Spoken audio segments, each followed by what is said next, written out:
Good morning students. आज की class में हम लोग एक नया चैप्टर स्टार्ट कर रहे हैं जिस चैप्टर का नाम है डीसी मोटर।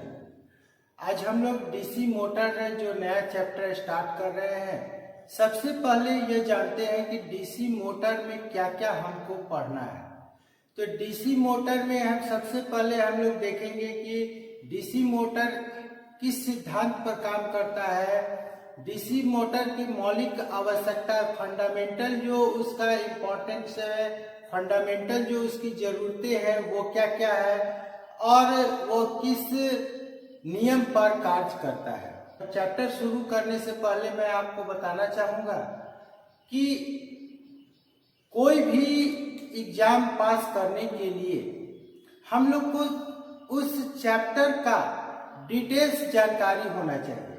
ऐसा नहीं है कि हम लोग किसी चैप्टर्स के 2-4 क्वेश्चंस को याद कर या पीडीएफ के द्वारा जो 2-4 क्वेश्चंस मिलते हैं उनको हम लोग सॉल्व कर करके आईटीआई के द्वारा हम लोग जॉब ले सकते हैं। आईटीआई करने के बाद यदि आप जॉब लेना चाहते हैं तो उसके लिए आपको आईटीआई के जो कोर्स है उस कोर्स में जो चैप्टर्स आपको है उन चैप्टर्स का डिटेल्स जानकारी होना चाहिए।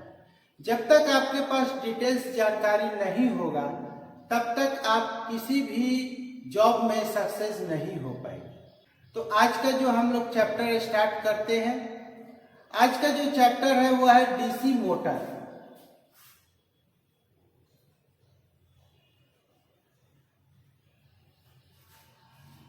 आज का जो चैप्टर है हम लोग का डीसी मोटर। डीसी मोटर को हिंदी में हम लोग दिष्ट धारा मोटर के नाम से भी जानते हैं। दिष्ट धारा मोटर, दिष्ट धारा का मतलब डीसी करंट और मोटर का मतलब तो मोटर है। अब हम लोग इसके पहले जस्ट क्लास में हम लोग क्या पढ़े थे, डीसी जनरेटर। हम लोग पढ़े थे कि डीसी जनरेटर किस तरह से कार्य करता है, डीसी जनरेटर का क्या कार्य है। तो हम लोग पढ़े थे कि डीसी जनरेटर जो है मैकेनिकल एनर्जी को इलेक्ट्रिकल एनर्जी में कन्वर्ट करता है और जो इलेक्ट्रिकल एनर्जी हमको मिलता है उसको कम्यूटेटर के द्वारा यदि प्राप्त करते हैं तो डीसी प्राप्त होता है और यदि ब्रश के द्वारा प्राप्त करते हैं तो एसी प्राप्त होता है। आज जो हम लोग डीसी मोटर चैप्टर जो स्टार्ट कर रहे हैं, डीसी मोटर चैप्टर जो है वो सेम डीसी जनरेटर के समान ही है, उसी के अनुसार हम लोग इसमें पढ़ते हैं। तो हम लोग डीसी जनरेटर में देखे थे कि मैकेनिकल एनर्जी को इलेक्ट्रिकल एनर्जी में वो कन्वर्ट करता था और यहाँ पर जो डीसी मोटर है वो क्या काम करेगा, तो डीसी मोटर जो है वो डीसी करंट को अर्थात इलेक्ट्रिकल एनर्जी को मैकेनिकल एनर्जी में कन्वर्ट करता है।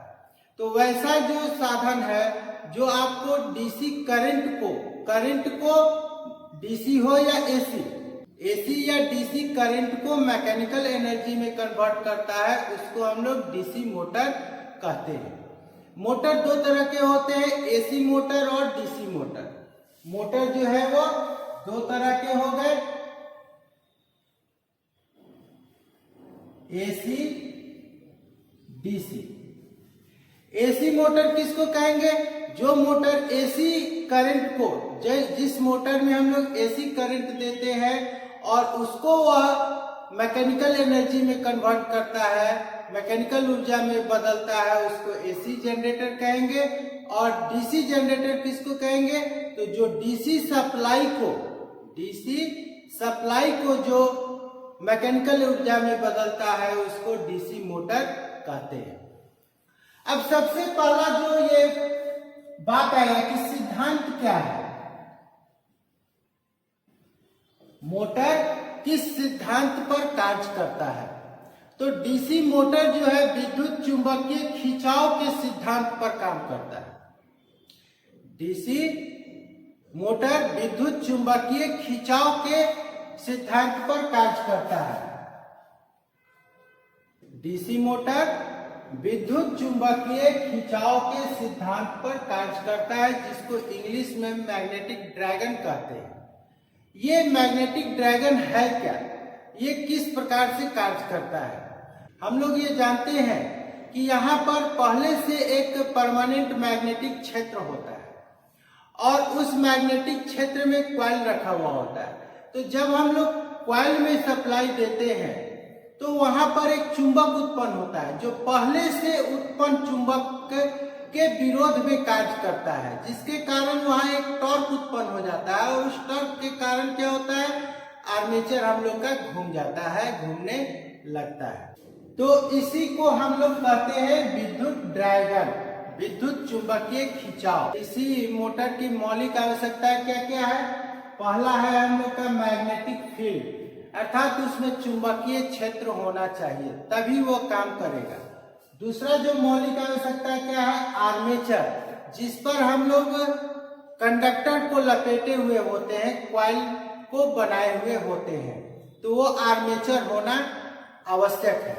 इसके बाद क्या है? कम्यूटेटर और ब्रश, कम्यूटेटर और ब्रश जिसके माध्यम से हम लोग इसमें डीसी और एसी सप्लाई प्रदान करवाते हैं कॉइल को, कंडक्टर को। और तीसरा और सबसे लास्ट जो चीज है वो है इलेक्ट्रिकल एनर्जी। इलेक्ट्रिकल एनर्जी अर्थात एसी सप्लाई या डीसी सप्लाई। ये चार चीज जो है वो काफी इंपॉर्टेंट है। इनमें से कोई भी एक अगर नहीं रहेगा तो डीसी मोटर हम लोग का काम नहीं करेगा। तो डीसी मोटर का मौलिक जो आवश्यकता है, जब तक हम लोग उसका पूर्ति नहीं करेंगे वो कभी काम नहीं करेगा। इसमें फ्लेमिंग का कौन सा नियम काम करता है? तो इसमें फ्लेमिंग का लेफ्ट हैंड रूल काम करता है और लेफ्ट हैंड रूल के द्वारा हम लोग क्या जानते हैं कि चालक में उत्पन्न घुमाव बल को ज्ञात करने के लिए हम लोग फ्लेमिंग का बाएं हाथ का नियम यूज करते हैं। फ्लेमिंग का बाएं हाथ का नियम क्या था? यदि अपने बाएं हाथ के उंगली को परस्पर लंबवत रखे, अर्थात इस प्रकार से रखे, ये लंबवत है, ये लंबवत हो गया, अर्थात सारा उंगली जो है, ये तीनों उंगली जो है वो 90 डिग्री पर है, समकोण है। तो इसमें क्या होगा कि ये उंगली जो है वो फ्लक्स या फील्ड की दिशा को दर्शाता है, ये उंगली जो है वो ईएमएफ को दर्शाता है और यह उंगली जो है, अंगूठा जो है, गति को दर्शाता है, अर्थात मोशन को दर्शाता है। तो फ्लेमिंग का बाएं हाथ का नियम हम लोग एक बार देख लेते हैं। फ्लेमिंग का बाएं हाथ का नियम क्या था कि अगर बाएं हाथ के पहले तीन उंगली को परस्पर अगर हम लोग लंबवत दर्शाते हैं, परस्पर अगर हम लोग लंबवत रखते हैं, बाएं हाथ के प्रथम तीन उंगली को यदि हम लोग लंबवत रखते हैं तो प्रथम उंगली चुंबकीय क्षेत्र को दर्शाएगा, मध्यमा उंगली जो है वो धारा की दिशा को दर्शाएगा और अंगूठा जो है वो घुमाव दिशा को दर्शाता है। तो आज के क्लास में हम लोग बस इतना ही देखेंगे। नेक्स्ट क्लास में हम लोग किस प्रकार से डीसी मोटर कार्य करता है उसको देखेंगे और आगे के टॉपिक को देखेंगे। अगर यह वीडियो आपको अच्छा लगे तो वीडियो को लाइक करें, अपने सभी आईटीआई करने वाले दोस्तों तक इसे शेयर करें, ज्यादा से ज्यादा मात्रा में इसे शेयर करें। अभी तक आपने अगर चैनल को सब्सक्राइब नहीं किया तो प्लीज चैनल को सब्सक्राइब कर ले, बेल नोटिफिकेशन को ऑन कर ले, जिससे इस चैनल पर लोड होने वाले प्रत्येक वीडियो का नोटिफिकेशन आप तक मिलता रहे। Thank you.